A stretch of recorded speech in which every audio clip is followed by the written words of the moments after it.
continuar. Estamos con el tema de las ecuaciones de equilibrio para una cáscara esférica en teoría de flexión.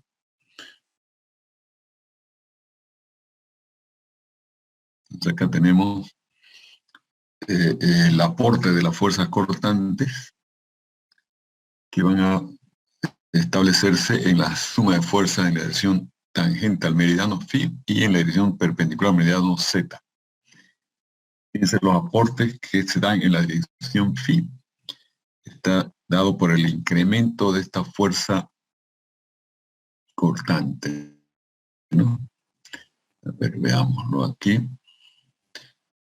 Está en la dirección φ, es este aporte acá, que sería la proyección de esta fuerza en la dirección tangente. Esta fuerza, si la multiplicamos por el seno del ángulo de φ, que por la pequeñez del ángulo infinitésimo es igual al propio ángulo de φ, quedaría el primer término producto de 2 infinitesimos, ¿no? Directamente, y aquí quedaría producto de 3 infinitesimos. Entonces, directamente el término que queda con 3 infinitesimos en el producto desaparece, considerado despreciable respecto al primero, y nos quedaría entonces Q por R0 por d θ y por d φ. El resultado de multiplicar solo este primer término por d φ, ¿no? Este es el término que está acá, menos Q R0 de θ de φ, y es menos porque está en sentido contrario a la dirección positiva de φ. Luego tenemos el aporte en la dirección Z, que viene a ser este de acá, ¿no? Este de acá, que es la misma fuerza porque está multiplicada, es la misma que tenemos acá, porque está multiplicada por el coseno de d φ, que prácticamente es 1. Entonces reproduce lo mismo, y esta es la fuerza, perdón, esta es la fuerza que se cancela con esta de acá, en parte, ¿no? El Q φ R0 de θ desaparece y nos queda solo este incremento, ¿no? Entonces en la dirección Z tenemos ese incremento, que sería la derivada de Q sub φ por R0 respecto a φ más por d φ de θ, ¿no?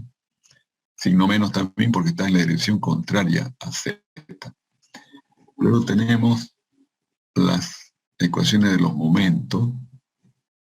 Están los momentos. Y veamos aquí el resultado. En la dirección, vamos a tomar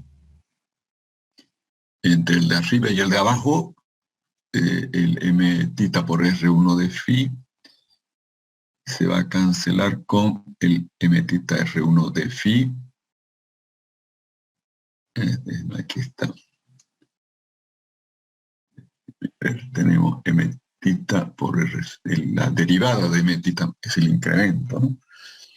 Entonces aquí está, aquí hay un error en el dibujo, este es el R1 por d φ, y queda, se anula con el anterior, y queda déjeme ver un segundo. No, el momento de dirección φ es este de aquí, m θ por R1 de φ sería este momento, y m θ por R1 de φ este otro, correcto. Acá arriba tenemos el m θ por R1 de φ, en realidad es el m,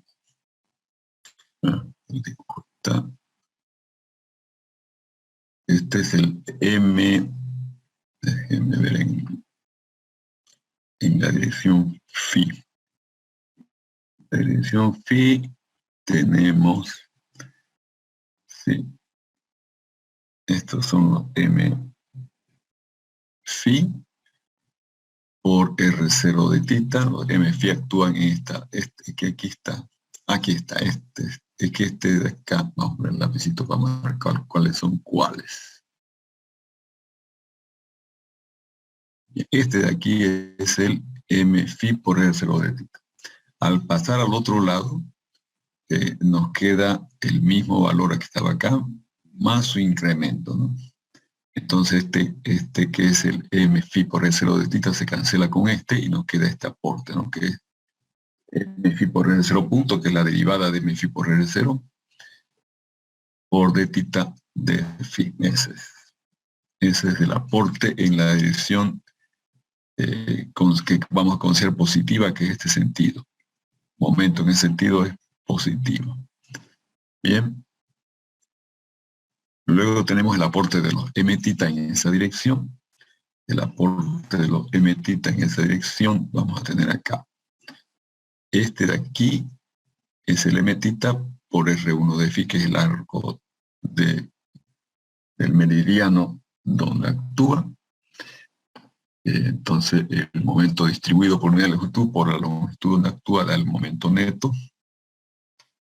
Y ese momento se proyecta acá, multiplicándolo por el coseno de este ángulo, y nos da el m tita por R1 de phi, porque el coseno del ángulo, perdón, que falta algo, por el coseno de phi, estaba faltando ahí, ¿no? Por el coseno de phi, porque este es el ángulo phi, y es un ángulo que puede ser grande, entonces mantenemos el coseno, ¿no? Bien, entre estos dos vamos a tener, porque del otro lado también tenemos el mismo momento, solo en sentido contrario. Entonces su proyección es la misma, solo que está en sentido contrario también. Entonces, entre esas dos proyecciones tenemos al final de acá, ¿no? Que va a ser el aporte m tita por R1 coseno de phi por d phi y por d tita. Este está actuando también acá en la dirección de phi, ¿no? M tita por R1, que es A, para la cáscara esférica es A, por coseno de phi de tita de phi, por coseno de phi de tita de phi. Ese es. Y tiene signo negativo porque está en sentido contrario a la dirección phi que hemos considerado positiva, ¿no? Luego tenemos el aporte, ya vimos el aporte de la fuerza cortante en la dirección phi. Ya volvemos a ver esto, este par de fuerza cortante que es Q phi por R0 de tita por R1 de phi se multiplicaría por el arco, que sería con el brazo de palanca, ¿no? Entre las dos fuerzas cortantes, y nos da el aporte Q phi por R0. Aquí interpretamos A por el radio de la esfera por d tita de phi. Bien, ese es el momento que resulta del par de fuerzas que está apuntando en sentido entrando, esta es la cola, no se la ven, está entrando al plano de la pantalla. Y está en sentido contrario, que consideramos positivo en esta ecuación de momento, entonces va negativo. Bien, esto de acá lo transformamos un poco, desarrollando el producto, y terminamos simplificándolo como la derivada de m phi respecto a phi más la cotangente de phi por m phi menos m tita, igual a q sub phi por a. Esta es la ecuación que llamamos ecuación 3. Entonces tenemos las ecuaciones 1, que viene a ser la suma de fuerza en la dirección phi, la ecuación 2, que es la suma de fuerza en la dirección z, y la ecuación 3, que es la suma de momentos en la dirección phi. Ahora tomamos el equilibrio del casquete. Entonces, en una cierta posición phi, cortamos nuestro cascarón esférico y aparece acá la fuerza n phi. La proyectamos en la vertical y nos queda n phi por el seno de phi. Y también tenemos en el punto de corte la fuerza cortante q sub phi, que proyectada en la vertical va a ser q sub phi por coseno. Acá es el q sub phi, y la roja es su proyección en la vertical, viene a ser q sub phi por coseno de phi. Entonces la suma de estos dos va a ser igual a 0 porque no estamos considerando ninguna carga en el casquete, ¿no? En este caso, en el equilibrio del casquete, consideramos descargado el casquete. Entonces, la suma de las dos va a dar 0. Cada fuerza está actuando acá en el 2pi por R0, ¿no? Que es la longitud de todo el paralelo en esta posición. algo pi por el 0 se cancela, porque está igualándose a 0, y nos queda n phi igual a menos la cotangente de phi por q sub phi. Es la ecuación 4. Entonces, si nosotros introducimos esta ecuación 4 en la 2, que es la suma de fuerzas en la dirección z, nos va a quedar, introduciéndola acá, esa expresión, nos va a quedar n tita igual a menos la derivada de la fuerza cortante Q sub phi respecto a phi. Bien, esta es nuestra ecuación 5. Ahora, la ley de Hooke, aplicamos aquí la ley de Hooke en términos de las deformaciones. Entonces, el MFI va a ser la rigidez a flexión del cascarón esférico por la curvatura en la dirección phi más Poisson por la curvatura en la dirección tita, ¿no?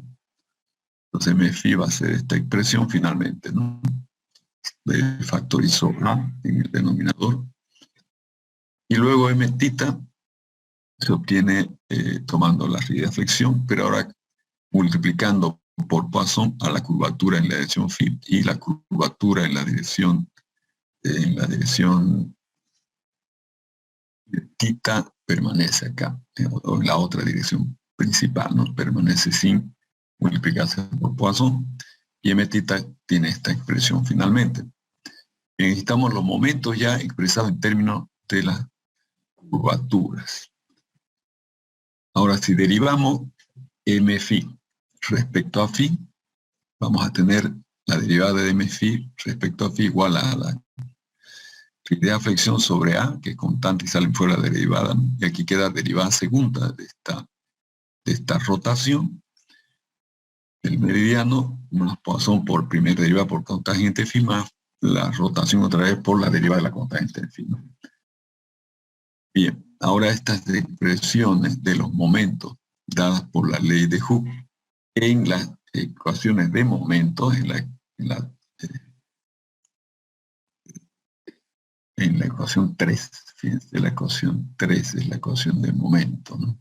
La ecuación de equilibrio de momentos acá, introduciendo allí esta expresión de los momentos M tita y M phi, nos va a quedar toda esta expresión.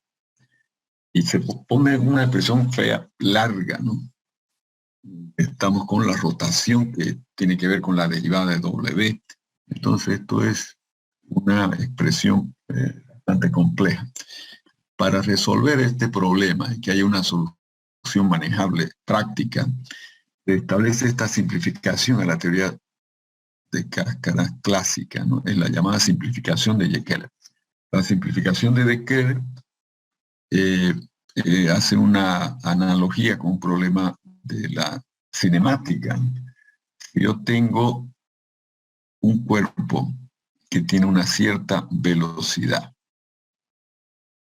y que en un determinado espacio muy pequeño, X pequeño, él termina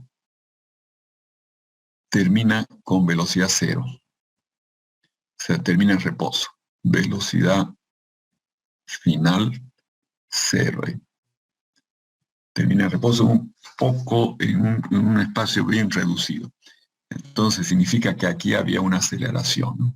Una aceleración en sentido contrario a la velocidad que logró frenar al cuerpo en ese espacio pequeño. Nos recordemos que la velocidad es la primera derivada del espacio respecto al tiempo y la aceleración es la segunda derivada del espacio respecto al tiempo.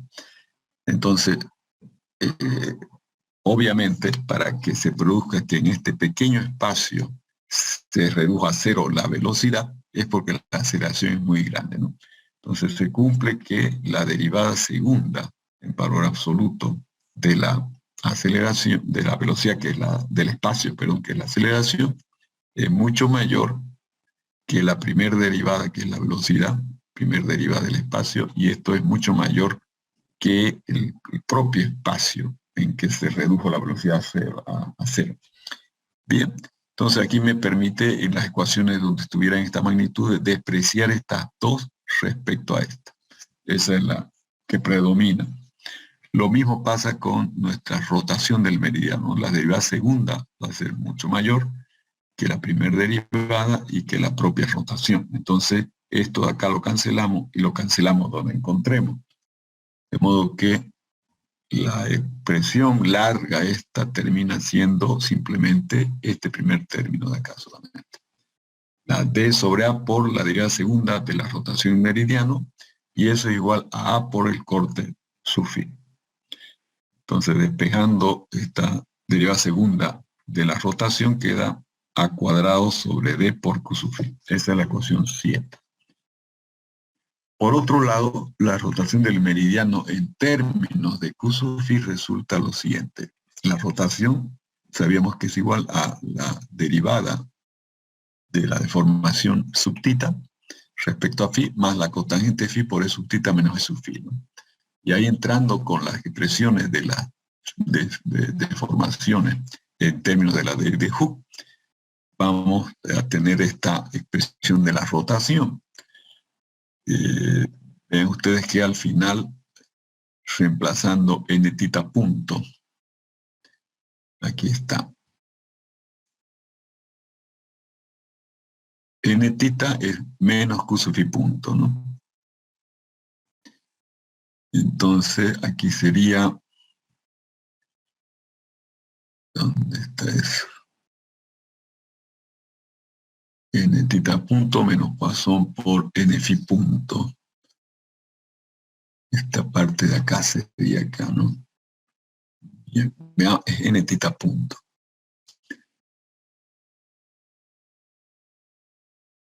N tita punto viene a ser menos Q sub phi 2 puntos, derivada segunda de Q sub phi 1. Aquí va a ser, bueno, aquí ya cambié los signos y puse directamente la derivada segunda de Q sub phi. Y aquí ya cambié el signo, se multipliqué por menos 1 todo. Y queda más la B por la cotangente de phi. Por, bueno, ya son los reemplazos de n phi punto, de n tita punto, de n phi, de n tita. Y aparece esta expresión en términos del corte y su primera derivada, el corte sin derivar, y la derivada segunda del corte. Entonces, otra vez aplicando la simplificación de Jekelle, nosotros vemos que predomina la segunda derivada respecto a la primera y respecto a la del corte, ¿no? Y se reduce entonces al primer término, la expresión acá. Y la rotación es igual a menos Q sub phi 2 puntos sobre E por H. Entonces aquí no fue que cambié el signo, fue que yo no puse el signo acá. Eso es, me faltó aquí el signo. Queda menos entonces Q sub phi 2 puntos sobre E por H. Bien, esta es la ecuación 9. Entonces, si esta ecuación 9 la introducimos nosotros en la anterior, en la 7, donde aparece el Q sub phi, aquí está, la 9, entonces vamos a introducirla eliminando la rotación que tiene segunda derivada, ¿no? Entonces aquí hacemos la segunda derivada de la rotación, y esa segunda derivada es igual a cuadrado sobre D sub phi.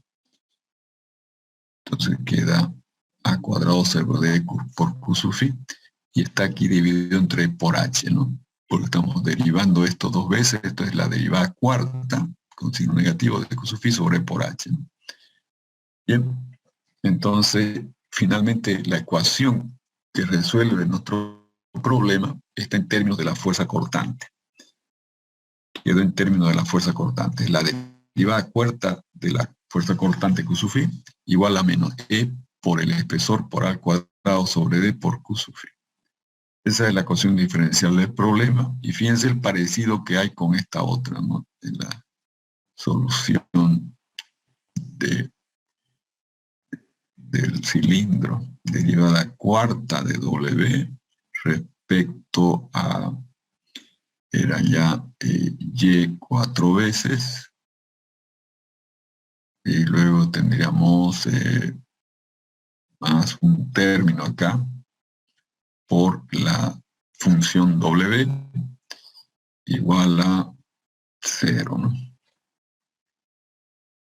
Entonces esta es muy similar, es una ecuación de derivada cuarta de W con la propia W sin derivar. Aquí tenemos la derivada cuarta de phi y la función del corte phi, perdón, y la función corte phi, ¿no? Sin derivar. Entonces va a haber una solución totalmente similar a la del cilindro. Entonces definimos aquí el parámetro lambda, así como definimos antes el parámetro beta en la ecuación del cilindro. Definimos el parámetro lambda como 4 lambda a la cuarta igual a e por h por a cuadrado sobre d. Y entonces queda lambda igual a raíz cuarta de e por h por a cuadrado sobre 4d. Entonces reemplazamos en la ecuación anterior este parámetro por lambda, por 4 lambda a la cuarta, ¿no? 4 lambda a la cuarta, perdón. Y entonces nos queda la ecuación con el parámetro lambda escrita de esa manera. Ahora es más conveniente cambiar esta variable angular phi, que se mide en este sentido como positivo, por esta variable angular beta, que se mide a partir del borde inferior, con este sentido como positivo también. Bien. Signos diferentes entonces estos ángulos, phi y beta. De modo que, fíjense, cuando phi igual a phi 0, se tiene beta igual a 0, ¿no? Esa es la correspondencia entre phi y beta. Asumiendo phi 0 grande, asumir phi 0, o sea, este ángulo, phi en la base, ya no, si tomamos aquí la base, entonces aquí sería el phi sub 0. Si este ángulo es grande, eso es como decir el cilindro es largo. Es una afirmación equivalente a afirmar que el cilindro es grande, largo, perdón. Y entonces la solución, en vez de tener 4 constantes, tiene solo 2 constantes, ¿no? C1 y C2. El curso phi es igual a E a la menos lambda beta por C1 coseno de lambda beta más C2 seno de lambda beta. Entonces aquí tenemos las 2 constantes que tendrán que calcularse en base a las condiciones del borde inferior, ¿no?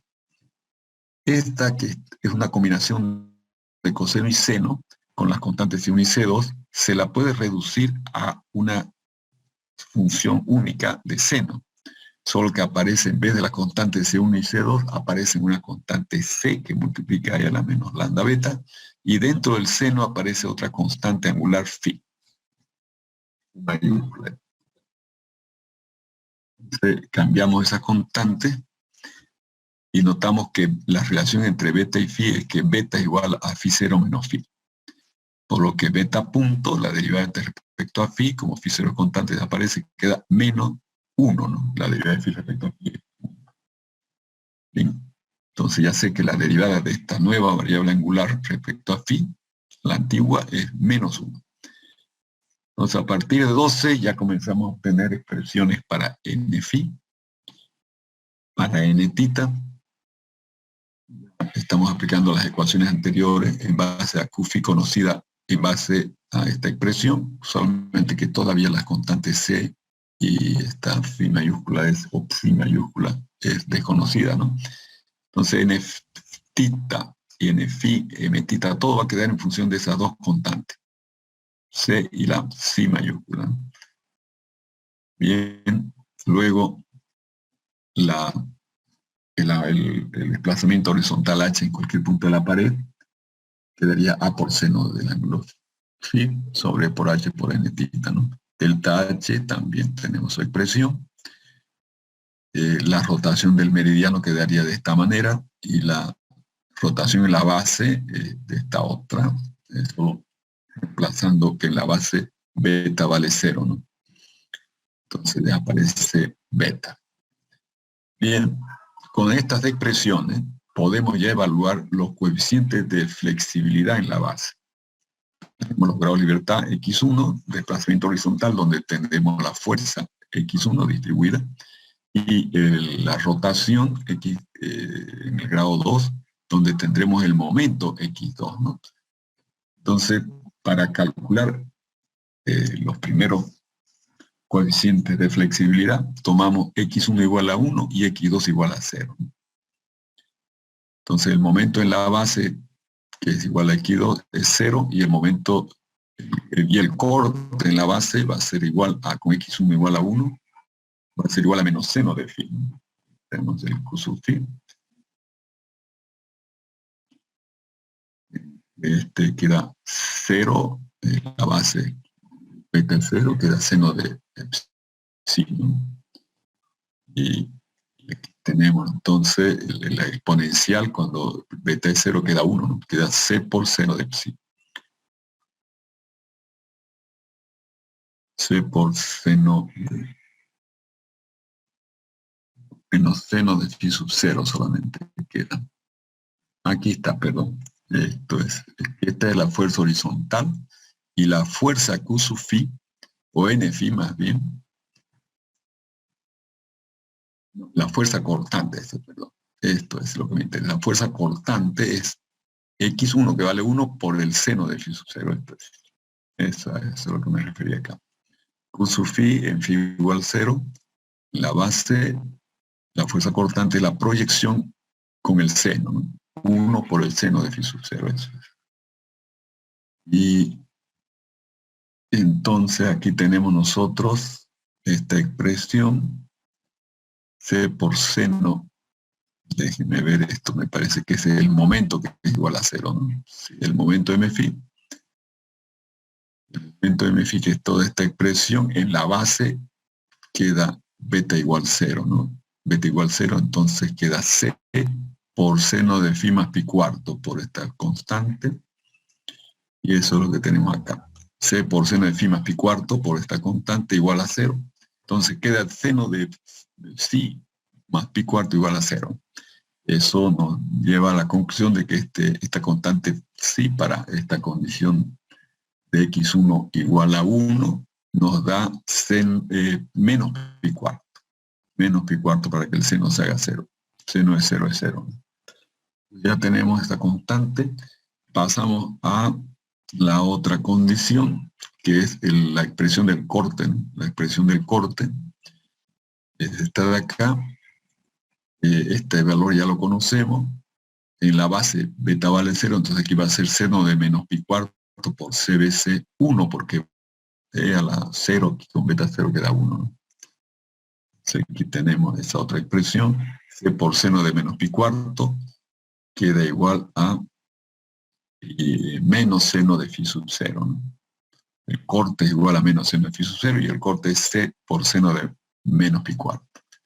Entonces ahí sale la constante c como raíz de 2 por seno de phi sub 0. Y ya tenemos entonces nuestras dos constantes definidas, ¿no? La constante angular vale menos pi cuarto y la constante c vale raíz de 2 por seno de phi sub 0. Entonces ahí ya podemos ir evaluando n-tita en la base y delta h. Y podemos entonces evaluar F11, que viene a ser delta H. F11 es delta H, ¿no? 2 lambda seno cuadrado phi 0 sobre E por H. 2 lambda cuadrado seno de phi 0 sobre E por H. Entonces está evaluado ese coeficiente, aquí, perdón, 2 lambda seno cuadrado de phi 0 sobre E por H. Eso es F11, ¿no?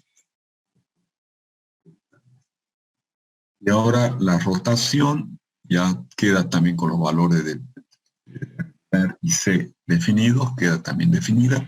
Aquí están las expresiones, simplificamos y finalmente F21, que es la rotación en la base, va a ser igual a 2 lambda cuadrado sobre por H por seno de phi sub 0. Entonces ya tenemos el F11, el F21. Ahora para los otros dos coeficientes hay que dar a X2 valor de 1 y a X1 valor de 0, ¿no?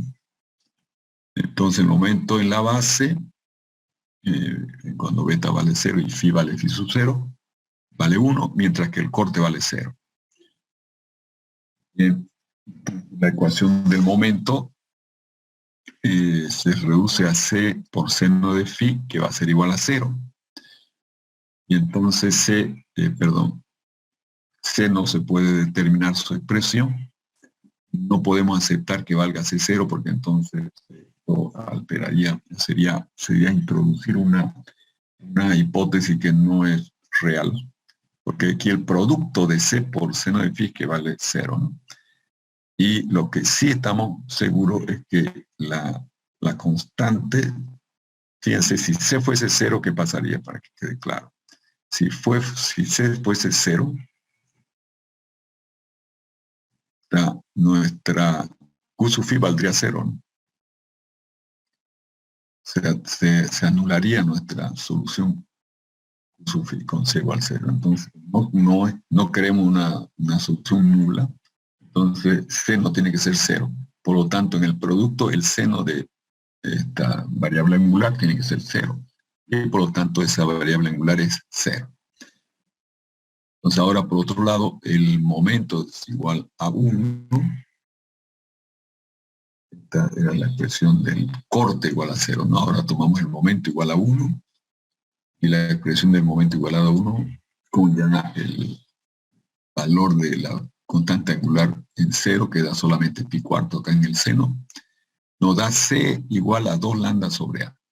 Entonces, una vez que definimos la constante angular phi en 0, o psi en 0, y la constante C como 2 lambda sobre A, ya podemos ir evaluando todo lo necesario para llegar a delta H y delta rotación, ¿no? En la base. Delta H en la base es menos 2 lambda cuadrado por seno de phi sub 0 sobre E por H, ¿no? Entonces, reemplazando acá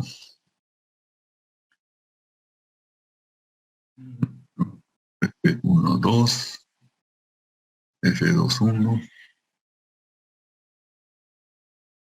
ya.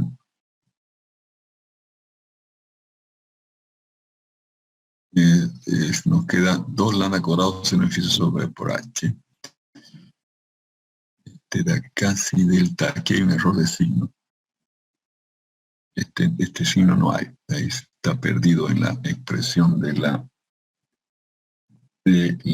PDF, es positivo ahí, y F1,2, obviamente como es simétrica, los coeficientes de flexibilidad son simétricos, es lo mismo que F2,1, 2 lambda cuadrado por seno de phi sub 0 sobre E por H, ¿no? Que es lo que tenemos acá arriba. Fíjense, F2,1, 2 lambda cuadrado E por H seno de phi sub 0, ¿no? Eso se repite acá. F1,2. Y el F2,2 es la rotación. Eso queda 4 lambda al cubo sobre E por H por radio acá abajo de la esfera. Entonces, resumiendo, tenemos las expresiones de los coeficientes de flexibilidad. F1,1, F2,1, F1,2, F2,2. Ahora, con esos coeficientes de flexibilidad, ya tenemos condiciones nosotros de resolver un problema como este. La cáscara empotrada en la base, con, por ejemplo, la carga P concentrada ahí en la cúspide de la cáscara esférica, ¿no? Radio A, ángulo phi 0 en la base. Y nos interesa calcular las reacciones del empotramiento. I1, fuerza horizontal, distribuida en el paralelo empotrado. Y X2, el momento, distribuido también en el paralelo empotrado. ¿Cómo sería el trabajo acá? Comenzamos con la teoría de membrana. De costumbre, uno transforma el empotramiento en un apoyo de biela, se vuelve isostático el problema y calculamos entonces las fuerzas de membrana, ¿no? N phi, N tita. Eso ya lo sabemos hacer. Y aplicamos luego la ley de Hooke. Como ya conocimos, hemos calculado al principio en la teoría de membrana N tita y N phi, usamos la ley de Hooke y calculamos las deformaciones, ¿no? Con las deformaciones ya podemos nosotros ir y evaluar los desplazamientos de la teoría de membrana en la base, F1,0 que es delta H y F2,0 que es la rotación, la derivada, la rotación nomás en la base, ¿no? F2,0 que es la derivada de sub tita respecto a phi, más cotangente de phi por E sub tita menos E sub phi, todo esto evalúa en la base. Entonces ya tenemos F10 y F20. Recuerden que tenemos que armar aquí, con estas dos incógnitas, X1 y X2, hay que armar las ecuaciones de compatibilidad, ¿no? F11 por X1 más F12 por X2 más F10. Y esto tiene que ser igual a 0, ¿no? Obviamente este F10 viene de la teoría de membrana, que ya lo hemos trabajado en nuestras cáscaras, ¿no? La segunda ecuación de compatibilidad para nuestro empotramiento es F21 por X1 más F22 por X2 más F20 igual a 0. Entonces aquí también F20 viene de la teoría de membrana. Esta es la parte más trabajosa porque obviamente F11, F12, F21, F22, que son nuestros coeficientes de flexibilidad deducidos en base a la teoría de flexión simplificada que hemos desarrollado, ya tenemos la fórmula, ¿no? Es solo reemplazar en fórmula. Bien. Entonces, sí, digamos. Disculpe, ¿cuáles eran los temas que van a entrar para el examen del martes? No, para el examen parte entramos hasta aquí solamente. Teoría de membrana, NFI y NTita. ¿Solo cáscara? Cáscara puede ser de doble curvatura o cáscara cónica o nuestra cáscara esférica, ¿no? Pero solamente vamos a evaluar la teoría de membrana, o sea, NFI y NTita van a calcular. ¿Bien? Muy bien, muy bien. Okay. Ya para el final va a entrar esto que estamos viendo acá. Ahí están las ecuaciones de compatibilidad que les había mencionado. Esas ecuaciones, cuando las resolvemos, nos permiten calcular X1 y X2.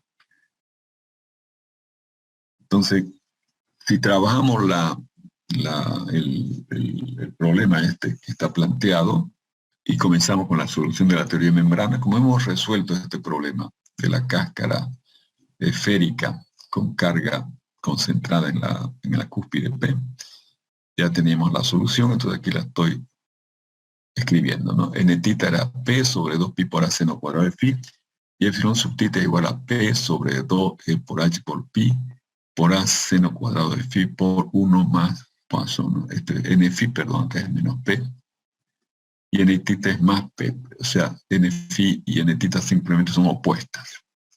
Entonces ahí calculamos la deformación sub tita, la deformación sub phi, utilizando la ley de Hooke. Están ahí las deformaciones. Y entonces podemos evaluar F10, que es de delta H, ¿no? Tenemos la fórmula de delta H como es epsilon sub tita por R0, ¿no? Que es A seno de phi. Entonces estamos con F10 igual a toda esta expresión. Ahí tenemos que derivar la expresión de la deformación sub tita respecto a phi, porque entra en la expresión de la rotación en la base, ¿no? Aquí está esa derivada, y la rotación en la base queda escrita de esta manera. Pero son términos opuestos que están sumando, entonces nos queda la rotación en la base 0. Entonces la rotación en la base, que es F20, es 0. Ahí están ya la parte complicada, que es calcular F10 y F20. Luego continuaría, que ya no lo hice, pero sería armar las dos ecuaciones con estos valores de F10, ¿no? F10 y F20 que hemos calculado. Se escriben las dos ecuaciones de compatibilidad con esos coeficientes que dan por fórmula de flexibilidad de la teoría de flexión, y se obtendrían los resultados X1 y X2. Bien, eso